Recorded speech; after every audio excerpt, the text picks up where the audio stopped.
ఓం శ్రీ గురుభ్యో నమః. వచ్చేది ఎండాకాలం, వేసవి సెలవులు పిల్లలకి. ఈ వేసవి ఎండలో తిరగకుండా ఇంట్లో కూర్చోపెట్టుకొని పిల్లలకి చక్కటి కథలు చెప్తూ ఉంటారని నా ఈ చిన్ని ప్రయత్నం.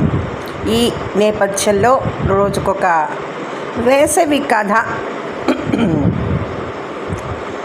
చెప్తూ ఉంటాను. పిల్లలకి చెప్పి భావితరాలకి భవిష్యత్తుని ఇవ్వండి పిల్లలకి. మరి కథలోకి వచ్చేద్దాం. ఎక్కాలు వస్తే చిక్కులు తప్పుతాయి, ఎలాగో చూద్దాం ఈ కథలో.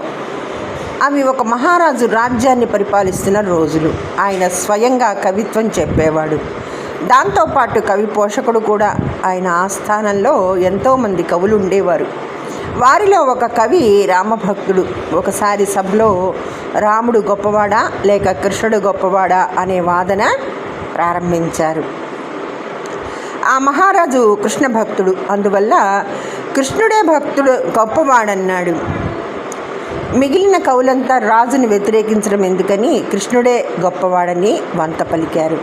కానీ రామభక్తుడైన ఒక కవి మాత్రం ఇద్దరిలో రాముడే గొప్పవాడన్నాడు.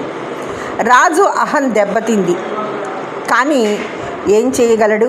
ఆ కవితో, ఏమయ్యా, స్వయంగా నేను నాతో పాటు ఇంతమంది సభ్యులం కృష్ణుడే గొప్పవాడని చెప్తుంటే నువ్వు రాముడు అంటున్నావు, ఎంత ధైర్యం నీకు? నీ అభిప్రాయం మార్చుకో, లేకపోతే సమర్థించుకో. నీకు ఒకరోజు గడువిస్తున్నాను. రేపు సభలో నీ అభిప్రాయం తెలియచేయి, లేకపోతే నా సభలో నీకు చోటు ఉండదు. సరికదా, శిక్ష కూడా అనుభవించాల్సి ఉంటుంది అని ఖచ్చితంగా చెప్పేశాడు. వెంటనే అక్కడి నుంచి బయటికి పంపించేశాడు.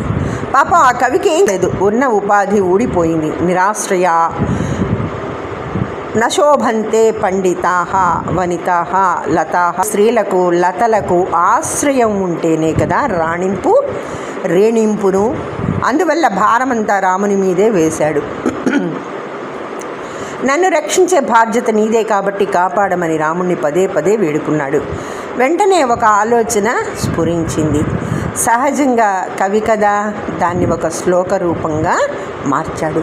మర్నాడు ధైర్యంగా సభకు హాజరయ్యాడు. ఏమిటి నీ సమాధానం అన్నాడు రాజు కవి వైపు. అందుకున్నాడు కవి. రాజా, సామాన్యులు 8వ ఎక్కం లాంటి వారు, మహాత్ములు 9వ ఎక్కం లాంటి వారు. కృష్ణుడు 8వ ఎక్కం అయితే రాముడు 9వ ఎక్కం. తమరు ఒకసారి 8వ ఎక్కాన్ని పరిశీలించండి అన్నాడు. అప్పుడు ఈ విధంగా ఎక్కాన్ని చూశారు. 8 3 24, 5 40, 8 48, 8 56, 8 64. ఈ నేపథ్యంలో ఫస్ట్ దానికి 1 + 6 7, 2 + 4 6. ఈ విధంగా కలుపుతూ పోయి చివరికి చూసారా మహారాజా, 8 మొత్తం రాను దిగజారుతూ వచ్చింది. ఇక కృష్ణుడు అష్టమి నాడు పుట్టిన విషయం అందరికీ తెలిసిందే.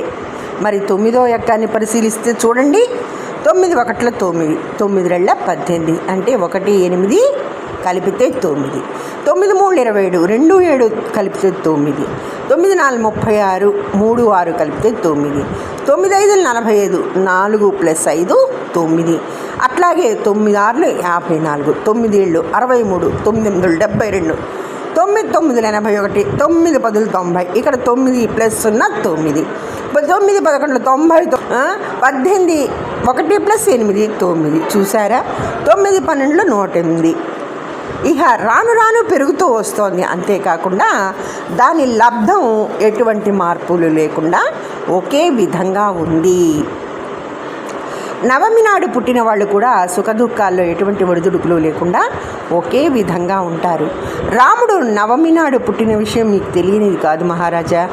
అందుకే రాముణ్ణి గొప్పవాడని అన్నాను, తప్పంటారా అన్నాడు. వాస్తవం ఏదైనా కవి యొక్క గణిత శాస్త్ర పాండిత్యం, చమత్కారం, తెలివితేటలు రాజుకు బాగా నచ్చేశాయి.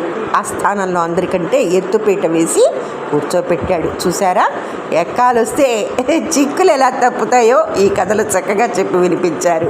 చమత్కార కథ పిల్లలకి చెప్పి చూడండి, బాగుంటుంది. ఈ నేపథ్యంలో 8వ ఎక్కం 9వ ఎక్కం కూడా నేర్పినట్లవుతుంది. ఈ వేసవి కథల భాగంలో ఇది ఒక చక్కటి కథ. ధన్యవాదములు.